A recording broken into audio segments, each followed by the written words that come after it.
দুপুরেও খেয়েছে, দেখো চিংড়ি মাছ খেয়ে মানে জঘন্য কাজলটা যেটা পরে আমার। চলো চিকেনটা প্রায় আমার ফ্রাই, মানে কাঁপছিলাম ঠক।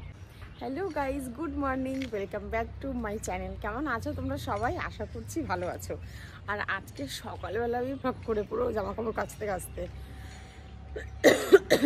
আর দেখছি যে এত জামা কাপড় মেলা, এগুলো সব এখন কেটেছে, মানে প্রায় এখন বাজে ওই সকাল 8:30 9টা, না 9টা বাজেনি, 3 মিনিট বাকি আছে এরকম।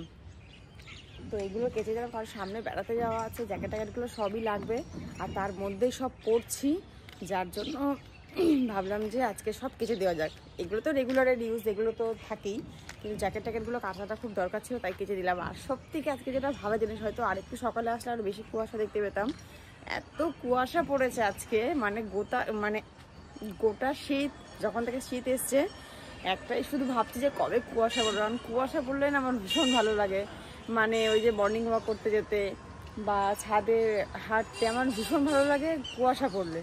আজকে অবশেষে একটু কুয়াশার মুখ দেখতে পেয়েছি। এর আগে নাকি একদিন পড়েছিল, সেদিন আমি ঘুমাচ্ছিলাম, আমার কোনো সকাল সেদিন ওঠাচ্ছিল না, সেজন্য কুয়াশা আমি দেখিনি। কিন্তু আজকে কুয়াশা দেখেছি, যখন আমি উঠেছি তখন এর থেকে আরো অনেক বেশি ছিল। এখন দেখতে পাচ্ছি হয়তো এতটা মনে হচ্ছে না, কিন্তু দূর, এখান থেকে দূরে কোথাও কিছু দেখা যাচ্ছে না।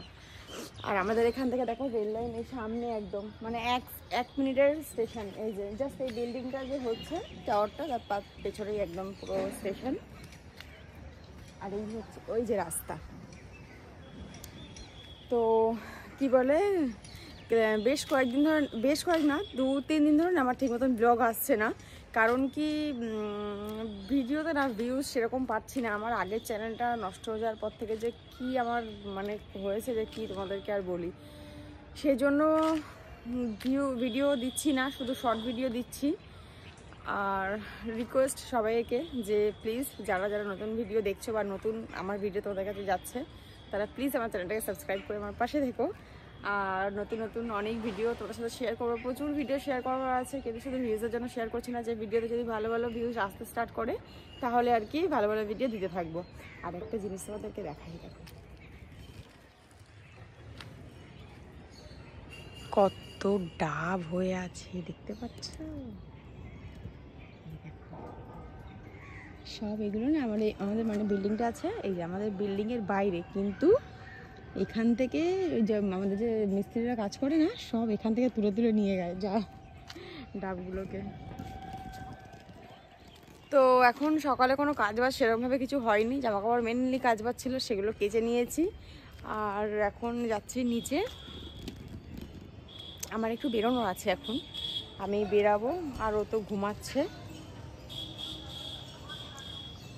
তো চলো সবার আগে যাই, রেডি হই আর বেরাই, তারপর সারাদিন যা করব, কি করব না করব তোমাদের সাথে অবশ্যই শেয়ার করব। চলো এখন বেরানো যাক, কারণ কি নাহলে অনেকটা লেট হয়ে যাবে। চলো, আর তোমরা প্লিজ আমাকে কমেন্ট করো যে তোমরা কোনো কমেডি ভিডিও দেখতে চাও কি না। আমার না মাথার মধ্যে ভীষণ একটা ঘুরছে যে আমি একটা কমেডি ভিডিও করব, কিন্তু কেউ তো কমেন্টই করছে না, কি কমেডি ভিডিও করব। কমেন্ট করো, তাহলে না মোটিভ হয়ে আমার ভিডিওটা করতে ভালো লাগবে। আর প্লিজ প্লিজ প্লিজ সবাই চ্যানেলে সাপোর্ট করে পাশে থেকো। চলো এখন এই যে নিয়ে নিয়েছি বালতি, আর লক করে এখন যেতে হবে নিচে। চলো, অনেকগুলো চ্যানেলের ভিডিও আমি দেখি, তাদের ভিডিও দেখলাম, যেরকম রোশনারা দিদি আছে একজন, ওরা রিসেন্টলি গিয়েছে, ওরা তো দেখলাম যে নিউ ইয়ার ওখানেই সেলিব্রেট করলো, মানে উইশ করলো। তার মানে হতেই পারে যে ওরা, তার মানে জানুয়ারিতে খুব একটা প্রবলেম হয় না, কিন্তু আমার মনের মধ্যে একটু কিন্তু হচ্ছে, তোমরা একটু জানি। আর এই যে আদা রসুন বাটা পেস্ট বের করে নিয়েছি, আর এখন কে বেলটা বাজাবে সেটা একটু দেখে নিই।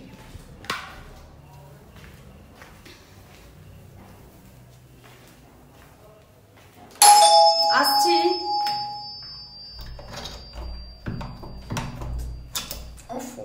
একটা গেট হয়েছে, খুলতে পারি না। আচ্ছা, তো চলো এখন এটা রেডি করি। আচ্ছা, এবার তোমাদেরকে বলে দিই কোথায় বেড়াতে যাচ্ছি, এবারে তো নাম না বললে উপায় নেই, বলতেই হবে।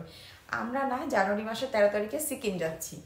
এবারে আমি না প্রচুর ইউটিউবে ভিডিও দেখেছি যে সব মান্থের কথা বলছে, যেরকম ফেব্রুয়ারি বলছে, ডিসেম্বর বলছে, অক্টোবর থেকে মানে সেপ্টেম্বর থেকে নভেম্বর অবধি বলছে, ডিসেম্বর অবধি বলছে, কিন্তু জানুয়ারি মাসের কথা না কেউ বলছে না যে জানুয়ারি মাসে এরকম থাকে ওয়েদার, বা জানুয়ারি মাসে গেলে কিরকম কি থাকে না থাকে সেটা বলছে। আমি কেন বুঝতে পারছি না, মানে জানুয়ারি মাসে কি মানে ওরকম জায়গায় কি যাওয়া যায় না, আমার তো ঠিক জানা নেই। যদি তোমাদের কাছে কোনো ইনফরমেশন থাকে তাহলে প্লিজ আমার সাথে একটু শেয়ার করো, যাতে ওখানে যাওয়ার পরে কোনো প্রবলেমে পড়তে না হয়। কারণ কাশ্মীরেরটা আমাদের খুব একটা প্রবলেম হয়নি, কারণ কাশ্মীরটা যেহেতু আমরা একদম এই মাসেই গিয়েছিলাম, সেই জন্য কাশ্মীরের।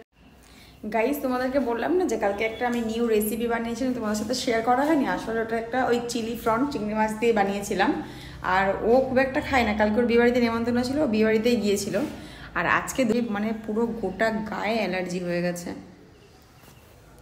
জানি না। হ্যাঁ কমছে আস্তে আস্তে, প্রচণ্ড পেটটা ব্যথা করছে।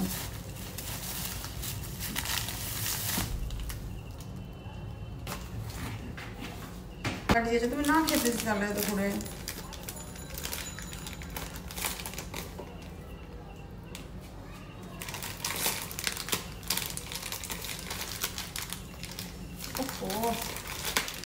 চিকেনটা ম্যারিনেট করে এখানে রেখে দিলাম, এখন থাক, একটু পরে বানাবো। কারণ চিকেন না বেশিক্ষণ ম্যারিনেট করে না রাখলে চিকেনের টেস্ট একদম ভালো আসে না, সেজন্য। তোর তো অ্যালার্জি হয় তো আবার দেখার কি আছে, আসল চেঞ্জ করে শো না, রেস্ট নাও না, যতটা হলো। কি বলছি, তোর একটু শুলে আরাম পাবে। তো ওদিকে ওটা রেখে দিলাম, আর আমি এদিকে কি বলে জামা কাপড়গুলো গুছিয়ে নিই। আলমারিটার যা বাজে অবস্থা হয়ে আছে না, গোছাবো করে সময় হয়ে উঠছে না।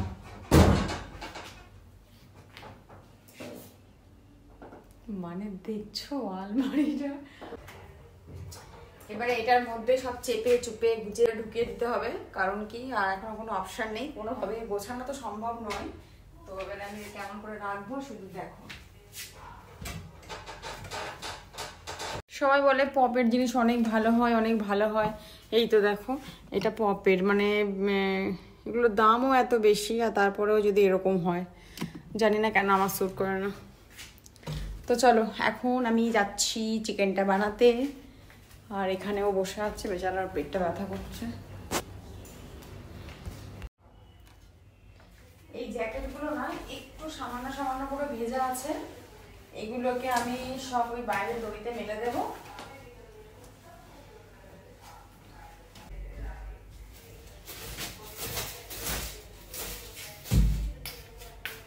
চলো সব গুছিয়ে নিলাম। আর এই যে সারাক্ষণ শুধু চোখ ব্যথা করে, ওইটাকে না ফেলেই দিতে, খুলে ফেলো না। দেখো পুরো এইগুলো পুরো ভর্তি হয়ে গেছে। যাও চেঞ্জ করো, কাপড়টা চেঞ্জ করো।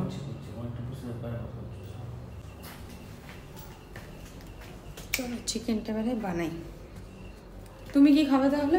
চিকেন খাবে? তো বলছো তোমার পেট ভালো নেই, ব্যথা করছে মানে তো ভালো নেই। কি করলাম এটা আমি? দেখো গাইজ এখানে গ্লাসটা পানি খেয়ে রেখেছে, আর আমি ফ্রিজটা খুলতে যাচ্ছিলাম, ব্যাস হয়ে গেছে।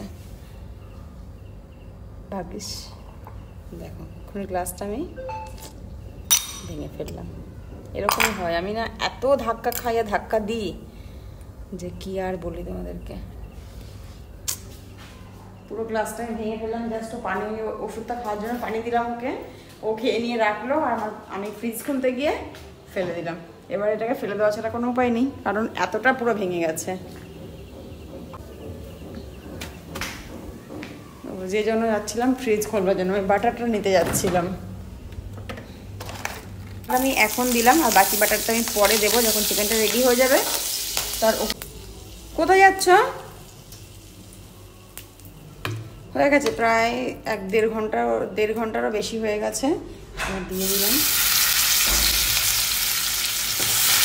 চিকেন, আর এটা সলিড ছিল দিয়ে দিলাম, আর হাড়ার চিংড়িগুলো আলাদা করে রাখলাম। তো এটা হতে থাকুক, আর গাইস যেহেতু শরীরটা ভালো হয়ে এসছে, আর এবারে ওপর দিয়ে একটু খালি বাটার দিয়ে দেবো, দিলেই আমার চিকেন একদম রেডি। আর আমার না বেশি ওই ডিপ ফ্রাই ব্যাপারটা ভালো লাগে না, আমি ভীষণ লাইট ফ্রাইটা পছন্দ করি, সেই জন্য চিকেনটা একটু সামান্য অল্প একটু বাটার দিয়ে দিলাম। পুরো বাটারটা পড়ে গেছিলো। ব্যাস, চিকেন একদম রেডি আমার হয়ে গেছে।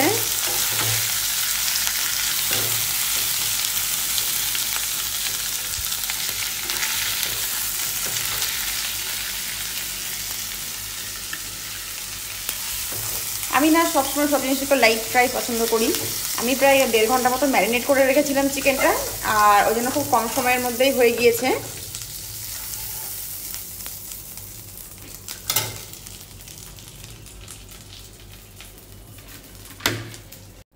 গাইস চিকেন আমার একদম রেডি, যেটা আমি বানিয়েছিলাম। আর কি বলে, আজকের ভিডিওটা না আমি এখানেই এন্ড করছি আজকের ভিডিওটা। তার কারণ ওর শরীরটা খুব একটা ভালো নেই, দেখতে পেলে পেটটা ব্যথা করছে, অ্যালার্জি হয়ে গিয়েছে। আর দুপুরে অনেকটা চিংড়ি মাছ ছিল যেটাও খেয়েছে। চিংড়ি মাছ খেলেই না ওর এরকম প্রবলেম হয়, বোঝে না তো জিনিসটা। যাই হোক, খেয়ে নিয়েছে, আর কি করা যাবে, কিছু করার নেই, ওষুধ খেয়েছে, আশা করছি ঠিক হয়ে যাবে। আর গাইজ আজকে ভিডিওটা এখানে এন্ড করছি। ভিডিও ভালো লাগলে অবশ্যই like, comment, share, channel subscribe করে দিয়ে পাশে থেকো। আর নতুন বছরে সবাই অনেক ভালো সুস্থ থেকো। তো চলো এখন আমি ভিডিওটা আজকে এন্ড করছি।